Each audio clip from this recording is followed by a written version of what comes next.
tehát Megyeri híd. 1861 méter hosszú, 9 hídszerkezetből áll, ezzel Magyarország másik leghosszabb hídja. Újpestet és Budakalázt köti össze, és 2006-ban kezdték el tervezni, de egy árvíz miatt a jelentős része kárba veszett. 2008. szeptember 13-án fejezték be az építést, a statikai terveket Hunyadi Mátyás készítette, a részletterveket Kisbán Sándor. Az építészeti terveket pedig Bencúr László és Weber József készítette. A név eleinte Chuck Norris híd lett volna egy szavazás által, de mivel nem akarták, hogy Chuck Norris hídnak hívják, ezért, mivel Káposztásmegyert és Békásmegyert köti össze, Megyeri hídnak nevezték el. Állunk a K-hídon, ezt 1955-ben adták át, és gyorsan összeérhető katonai híd eleméből áll jelenleg. Ezeket az elemeket ilyen K-vas alakba építették föl.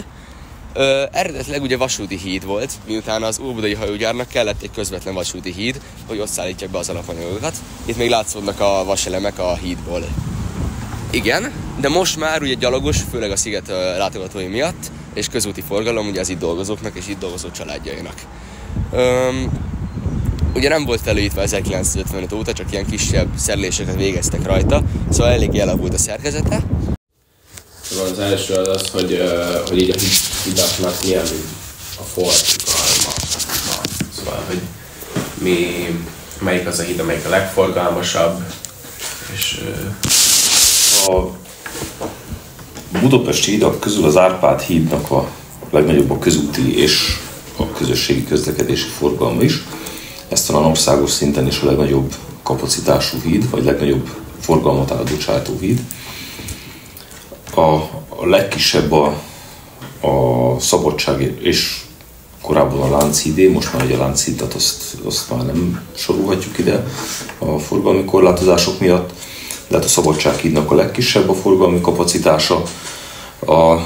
Az Erzsébet és Lágymányosi híd még egy nagy forgalmú, meg a Margit híd is, de hogy viszonyítani tudjátok valahová, mondjuk az M0-ásnak a Megyeri hídja és a déli hídja az körülbelül a Margit híd és a Lágymányosi hídnak a forgalmával azonos.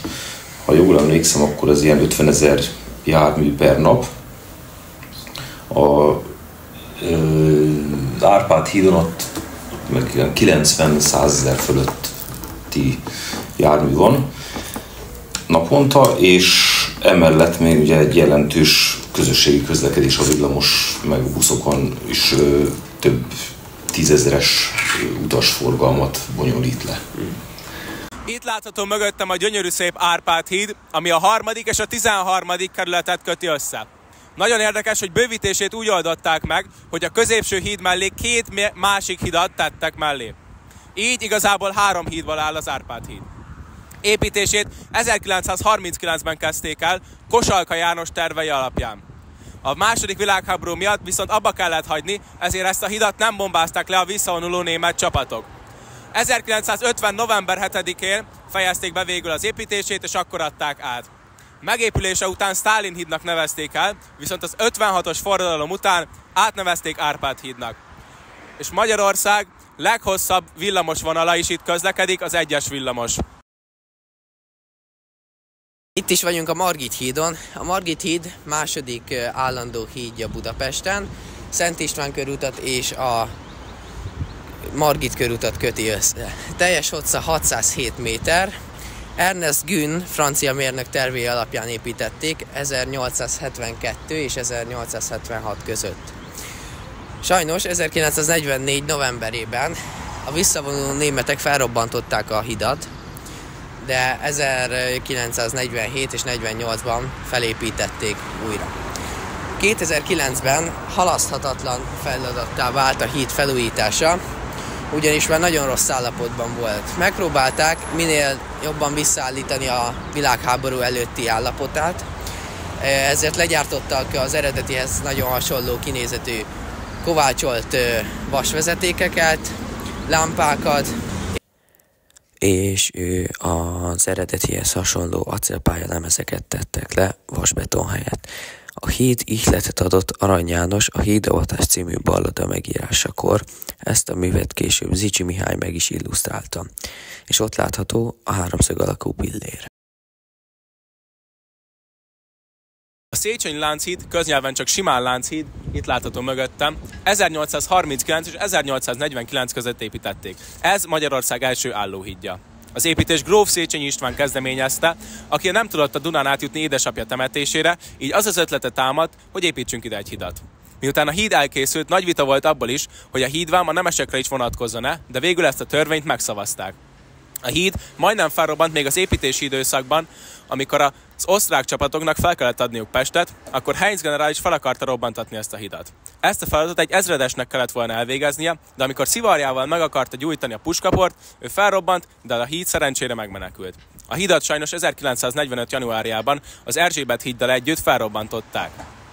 A híd újjáépítési tervei már 1947-re elkészültek, és Budapest és még sok külföldi segítségével együtt megindult az újjáépítés. Az első Erzsébet híd 1903 és 1945 között üzemelt. A híd tervpályázatát Julius Kübler nyerte. A híd időközben merénylet áldozatául esett, Erzsébet királynéról kapta a nevét. Végül 1945 telén felrobbantották a visszavonuló német csapatok. Helyreállításban utolsóként következett a budapesti hidak közül.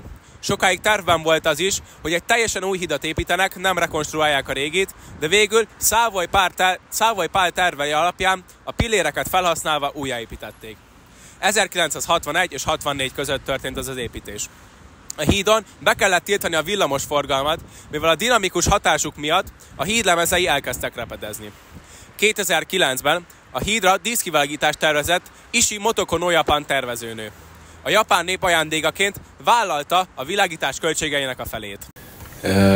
És az összetételében annak különbségek az egyes hidaknak, hogy így a mechanikájukban, de hogy melyik az a két híd, aminek így a legkülönbözőbb vagy van-e ilyen? Hát mindegyik híd egyedi. A legrégebbi hídunk a Lánchíd, az egy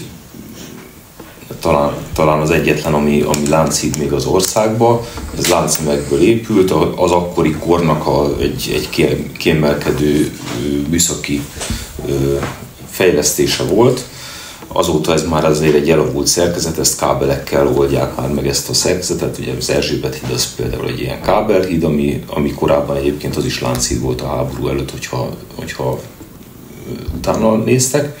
Ezen kívül ugye a kábelhidaknak azoknak már itt rekordokat feszegetnek a megépítési határai, tehát itt a több száz méterestől a kilométereseken keresztül elég nagy fesztávokat lehet vele áthidalni.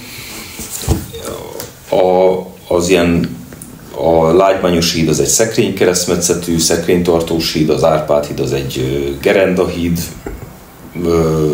a Margit híd az egy ívhíd, Szabadsághíd egy rácsos ívhíd, tehát mindegyik egy különböző, egymástól különböző szerkezet, de mégis egyedi, és talán ez is azért a Budapestnek egyik jelentősége, vagy legalábbis látványossága, hogy nem egyforma darabhidak vannak egymás mellett a város két része között, hanem különböző eltérő szerkezetű hidak jelennek meg. Nekem a Szabadsághíd az egy kicsit kevesebb. Rendben, köszönjük szépen. Itt vagyunk a Szabadsághídnál, itt láthatom mögöttem. Ennek a hídnak számos neve volt mai neve előtt, mint például Vámháztéri híd, Fővámtéri híd és Ferenc József híd. 1896-ban adták át, és maga Ferenc József adta fel. Az utolsó ezüstszegecset maga Ferenc József verte bele, ezzel történelmet írt. Ezt a hídet építették újra legelőször a második világháborúi bombázások után, és Feketeházi János tervei alapján építették. A hossz az 333 méter, és rácsos gerber szerkezetű. A 9. és 5. kerületet köti össze, és 5,6 milliárd forintba került a felújítása összesen. Budapest jelenlegi legrövidebb hídja, rengeteg busz és 2 villamos átmegy rajta. Miután találkoztunk Hodik Zoltánnal, az osztályvezetővel a BKK-nál, volt lehetőségünk megtudni egy olyan történetet, aki egy régi kollégáról szólt, Dalmi Tiborról, aki azt a feladatot kapta még a rendszerváltás előtt, hogy alakítsa eredeti állapotába a Szabadsághidat. Ő ezt kicsit komolyabban vette, ugye miután berakták a rendes régi szerkezeteket, vaspilléreket, meg mindenféle ilyesmit, ő fölrakta a Kossuth címet az éjszaka leple alatt, hogy ugye ne tűnjön gyanúsnak, hogy most ezt rendesen az építkezésen csinálták, és ugye ez következő nap behívatták így a elnök elvtárshoz, hogy ez hogy történt, meg hogy ki csinálta. Ő erre azt mondta, hogy ezt felvállalta, ez én voltam, és ezt így úgy gondolta, hogy ez így lesz az eredeti formájában, de ebből végül semmi botrány nem lett. És a Szabadsághíd még egy érdekesség, hogy miután egy ilyen ív van a belső két pillér között, ezért 600-600 tonna ólomsúly nyomja le a két pillér előtti részt, hogy ne szakadjon össze a híd a súlyok alatt. Itt látható mögöttem a Petőfi híd, amit 1933 és 37 között építettek, aminek hossza 378 méter. A Budai körút déli szakaszainak a forgalma vezeti át a Duna felett. Megépítését követően 8 évig Horthy Miklós híd volt a neve. 26 méter széles és 5 nyílásra található. Szerkezeti forrását tekintve Rácsos Gerenda híd. A második világháború végén az összes többi híddal ezt is felrobbantották. 1966 és 70 között a hídon kisebb javításokat végeztek, és a villamos vasúti vágánycserét is elvégezték. A híd szerkezetét 4 főtartó hordozza, ezeknek változó magasságuk van, és a pillérek fölött jóval magasabbak, mint a nyílások közepén.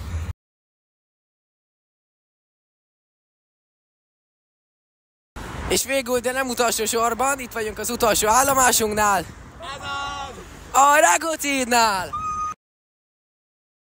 Budapest második legújabb hídja, teljes hossza 494 méter. Sigrai Tibor tervezte, Lágymányos és Ferencváros között helyezkedik el, a 9. és a 11. kerületet köti össze. 2011-ig Lágymányosi híd volt a neve, és 2011-ben újra festették, mert már nagyon rossz volt a festék minősége, és foltokban voltak, kivéve a híd alját, az még mindig foltos. 2014 novemberében befejeződött a fények felújítása is, 5 darab 35 méteres oszlopot tettek ide, 6-6 lámpával oldalanként. Számtalan busz átmegy itt is, és 2015 óta az 1-es villamos is halad rajta. Közvetlenül az összekötő vasút mellett halad. Köszönjük a figyelmet! Szóval oda fogjuk fölmászni, egy pár percen belül, megcsináljuk az interjút. Mindjárt fel vagyunk. Utána reméljük nem a rendőrségen kötünk ki, mint Hornági másik Igen, csibéje. szóval rekreáljuk a történetet. Oda fogunk bemászni.